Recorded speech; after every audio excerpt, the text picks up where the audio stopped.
नमस्कार, आप देख रहे हैं वीके न्यूज और मैं हूं आपके साथ मयंक गौड़। इजराइल और हमास के बीच फिलहाल युद्ध विराम की स्थिति है। दोनों ओर से नागरिकों को रिहा करने की जो प्रक्रिया है वो की जा रही है। अब तक का आपको अपडेट बता देते हैं। हमास ने 39 इजरायली नागरिकों को छोड़ दिया है, तो वहीं इजराइल ने भी 117 जो फिलिस्तीनी नागरिक हैं उन्हें छोड़ा है। अब इसके कई मायने हैं। इसके बाद से ये जो युद्ध विराम चल रहा है ये 4 दिनों का है, लेकिन इसमें आगे क्या कुछ होगा वो हम जानेंगे हमारे executive editor Diwakar Vikram sir से। लेकिन उससे पहले हम आपको बता देते हैं कि अपडेट में अब तक 15,000 जो कुल लोग हैं वो मारे गए हैं और साथ ही साथ इजराइल के प्रधानमंत्री बेंजामिन नेतन्याहू ने कई अहम बयान दिए हैं। इंटरनेट सेवाओं से लेकर हो, चाहे फिर वो हमास के खात्मे को लेकर के जो बयान है वो हो, तो ये सब हम जानेंगे हमारे executive editor Diwakar Vikram sir से। सर, सबसे पहले तो हम आपसे ये जानना चाहेंगे कि ये जो बंधकों को छोड़ा हुआ है इसके क्या मायने हैं? देखिए, सबसे पहली बात है मयंक की, जैसे कि आप बहुत कम शब्दों में हम लोगों को ज़्यादा बातें बता देनी है क्योंकि घटनाक्रम बहुत तेजी से बढ़ा है। पहली बात तो ये अस्थायी विराम है, सिर्फ 4 दिन के लिए, और 4 दिन पूरा होते ही फिर आप देखिएगा कि बाकायदा इजराइल अटैक करेगा।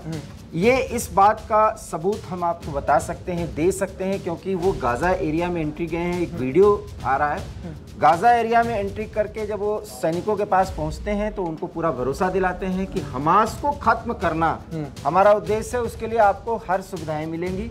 और उन्होंने बयान दिया है कि हमास को खत्म किए बगैर ये युद्ध रुक नहीं सकता। युद्ध विराम की जो भी स्थिति बनाई गई है, मानवीय सहायता को भी ध्यान में रखते हुए अपने बंधकों को छुड़ाने के लिए, और जो जेन्युइन बंधक, जो जेन्युइन लोग फिलहाल इजराइल के कब्जे में थे उनको छोड़ने के लिए, इससे एक जो है पॉजिटिव फेस जो है इजराइल का बन रहा था, और इसलिए बेंजामिन नेतन्याहू ने 4 दिन के युद्ध विराम पर सहमति जताई थी। लेकिन वो सहमति सिर्फ 4 दिन के लिए है।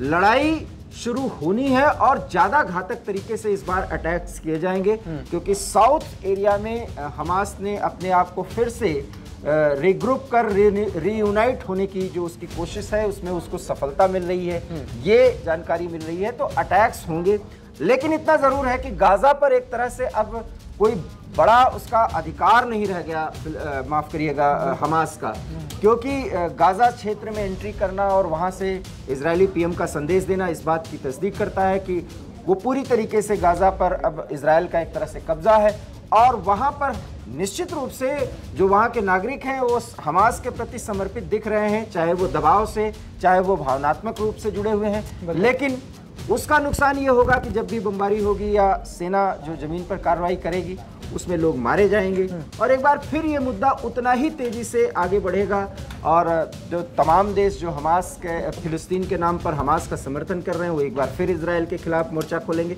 ये लड़ाई अभी रुकने वाली नहीं है, क्योंकि हमास भी इतनी जल्दी सरेंडर मोड में नहीं आ रहा, क्योंकि टनल्स के जरिए उनके जो आतंकी गतिविधियां, या जो आप कह सकते हैं कि रेजिस्टेंस जो दिखा रहे हैं, उसमें कोई अभी बहुत कमी नहीं आई है। हालांकि उनको बड़ा नुकसान हुआ है, तो ये बात है। क्योंकि नुकसान इसलिए भी हुआ है क्योंकि इजराइल वो लगातार जो सुरंग है उन्हें तबाह कर रहा है। इसमें एक बड़ी खबर ये भी है कि स्टारलिंक जो इंटरनेट सेवा है वो वहां पर पूरी तरीके से बिना इजराइल की अनुमति के वो नहीं खोलने वाले हैं। अब स्टारलिंक के पास में अब तक जो आंकड़ा है वो 4000 सैटेलाइट्स का है, और वो बहुत गंभीर स्थिति में और बहुत ऐसे इलाकों में जहां पर इंटरनेट बिल्कुल भी नहीं पहुंचता वहां पर वो इंटरनेट को पहुंचाता है। ऐसे में इजराइल ने कहा है कि स्टारलिंक सेवा शुरू नहीं की जाएगी। क्या मायने हैं? देखिए, इसके सबसे बड़े मायने हैं कि जो सोशल मीडिया प्रोपेगेंडा है, वीडियोस का स्प्रेड करना और किस तरीके से फिलिस्तीनी तबाह हो रहे हैं उनको दिखाना, संदेशों को भेजना, लोगों को मुस्लिम ब्रदरहुड के नाम पर कनेक्ट करना, जो एक विंग हमास का काम कर रहा है, वो नहीं हो पाएगा, क्योंकि इंटरनेट सेवाओं पर भी पूरी तरीके से इजराइल जो है वो नियंत्रण रखेगा। जो जरूरी है उतना ही, बिजली पानी भी तक तो काटी गई वहां पर। तो कुल मिलाकर के यही बात मैं कह रहा हूं मयंक कि जब आपके हर एक गतिविधि पर इजराइल की नजर है तो आप ये मानिए ही नहीं कि वहां पर युद्ध विराम है। ये युद्ध विराम सिर्फ कुछ इजराइल के अंदरूनी राजनीति में बेंजामिन नेतन्याहू की बड़ी थू-थू हो रही थी, क्योंकि 250 होस्टेजेस हैं। अगर उनके साथ कुछ गलत हो गया तो उनके अपनी राजनीति बहुत मुश्किलों में आ सकती है इजराइल की, तो इसलिए उन्होंने ये कदम उठाया। अन्यथा आप देख लीजिएगा 4 दिन का समय बीतने के बाद बहुत ही ज्यादा मुझे तो ऐसा लगता है कि सघन बमबारी, हवाई बमबारी भी होगी और पैदल सेना भी ज्यादा अटैकिंग मोड में आएगी। बिल्कुल, जाहिर तौर पर क्योंकि जिस तरीके से बताया जा रहा था कि जो प्रधानमंत्री बेंजामिन नेतन्याहू युद्ध विराम के बिल्कुल ही खिलाफ थे, वो अचानक कैसे आ गए, तो इसमें यही जो एक रणनीति वाला जो फैक्टर है वो जाहिर तौर पर सामने आता है। और वैसे भी किसी भी देश को अपने बंधकों को छुड़ाना सबसे पहली प्राथमिकता होती है। फिलहाल सर, इसमें एक और मैं सवाल आपसे पूछना चाहूंगा कि अब इस वक्त क्योंकि जिस तरीके से ये युद्ध चल रहा है, हमास टनल में छुपा हुआ है, इसके बाद में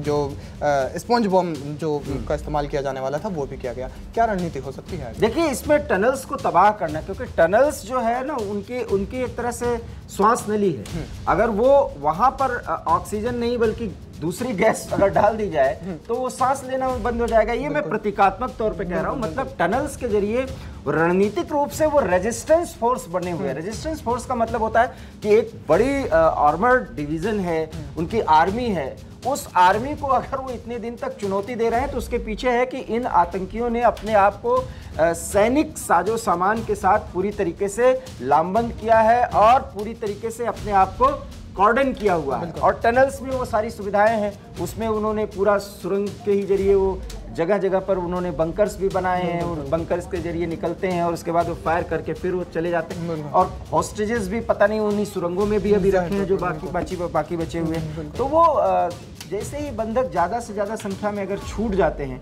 तो फिर बहुत ही खतरनाक बमबारी की जाएगी और टनल्स को खत्म किए बगैर हमास का खात्मा लगभग नामुमकिन है।